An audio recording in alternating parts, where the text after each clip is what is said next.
Bismillahirrahmanirrahim. Assalamualaikum warahmatullahi wabarakatuh.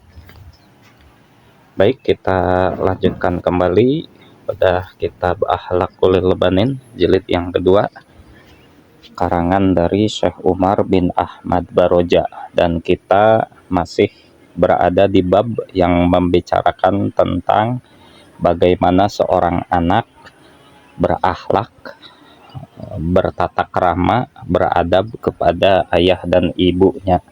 Dan kini kita akan membedah nomor yang kelima. Ya baik, tak berlama-lama kita langsung buka kitabnya. Qala al-musannifu Syekh Umar bin Ahmad Baroja rahimahullahu ta'ala wa nafa'anallahu bihi wa bi ulumihi wa bi ulumi masyayikhihi fid dharaini amin.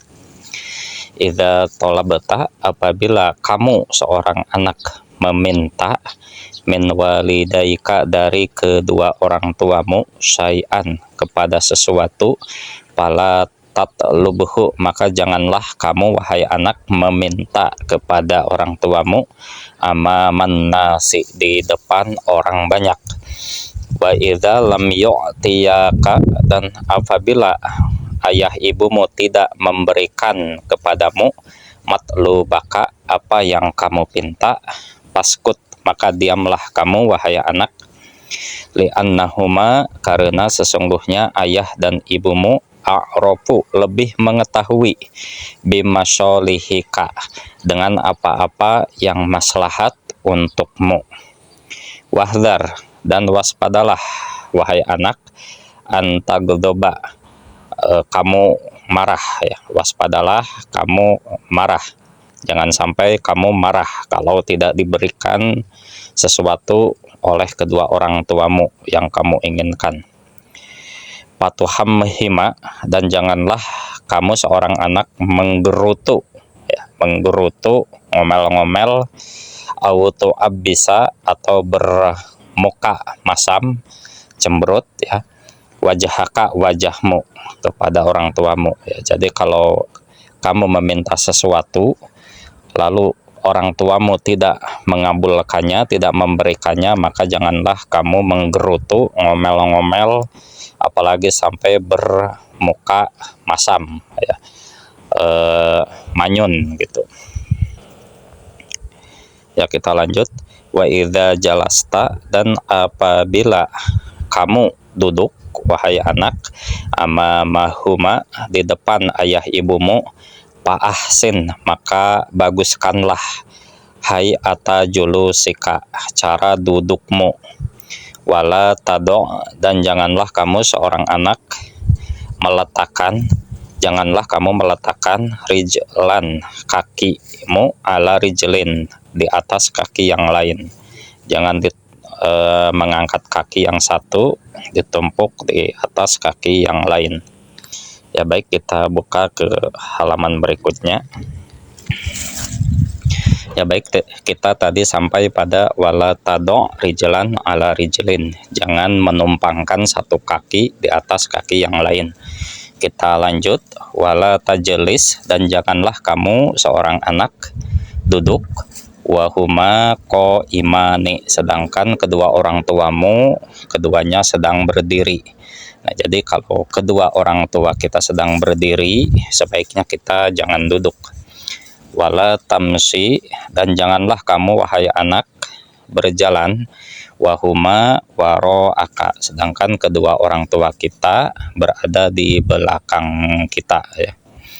Wa idza da'aka, dan apabila memanggilmu ahaduhuma, salah satu dari ayah ibu kita, fa asyri, maka bersegeralah, ila ijabatihi, untuk memenuhi panggilannya.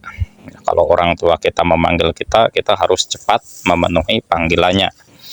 Wala tatabatto, janganlah kamu suka memperlambat wahai anak, au tatasomam, atau berpura-pura tidak mendengar, au tasam, atau bosan, min takrorid dakwati, karena berulang-ulang dipanggil oleh kedua orang tuamu. Nah, jadi kalau kedua orang tua kita memanggil kita kepada anaknya, maka harus segera memenuhi panggilannya. Jangan lemot, memperlambat, ataupun jangan pura-pura tidak mendengar, apalagi kalau kita bosan ya, dipanggil berulang-ulang oleh kedua orang kita. Ya, kita lanjut.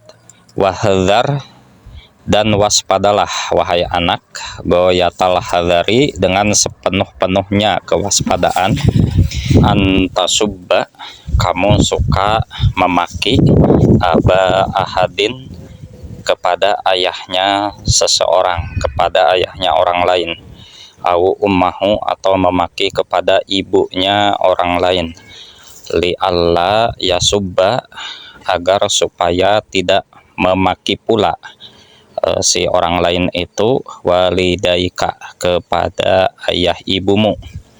Nah, jadi kita seorang anak jangan suka memaki kepada ayah atau ibunya orang lain ya, karena supaya ayah ibu kita juga tidak dimaki oleh orang lain. Ya, baik, kita lanjut ke lembaran berikutnya. Ya, kita tadi sampai kepada li alla yasubba walidaika ya. Kita lanjutkan patakuna. Kita sambungkan tadi artinya ya.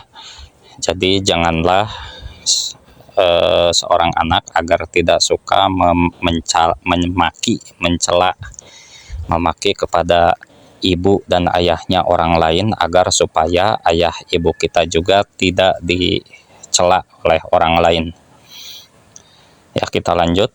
Patakuna, maka kamu menjadi anta sababa,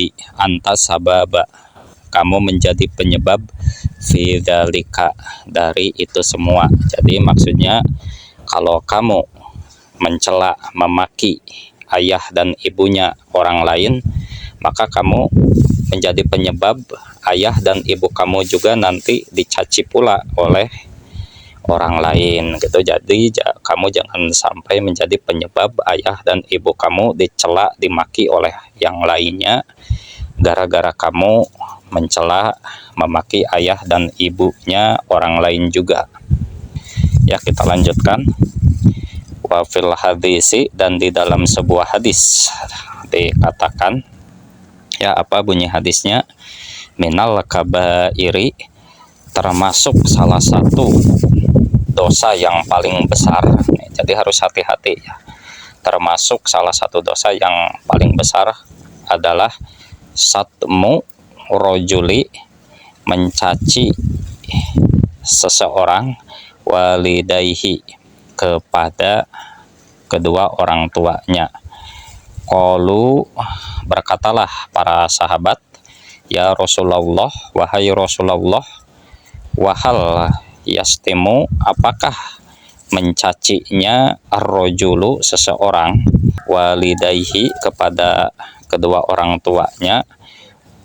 Qala, menjawab Rasulullah, na'am, iya. Yasubbu, seseorang yang suka mencaci abar rajuli, kepada ayahnya orang lain, payas subuh, maka mencaci pula orang lain abahu, kepada ayah dia yang suka mencaci.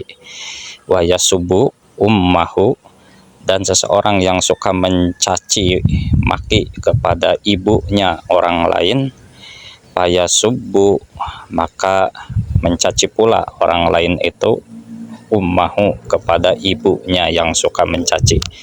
Ya, jadi ini adalah semacam balasan ya, balasan dari orang lain. Kalau kita suka mencaci orang tua orang lain, maka orang lain juga pasti akan mencaci kepada orang tua kita ya. Dan mudah-mudahan kita dijaga dari itu semua ya. Wallahu alam bishawab, semoga ada manfaatnya. Ya, baik, demikianlah bedah kitab Akhlaqul Banin kita untuk kali ini.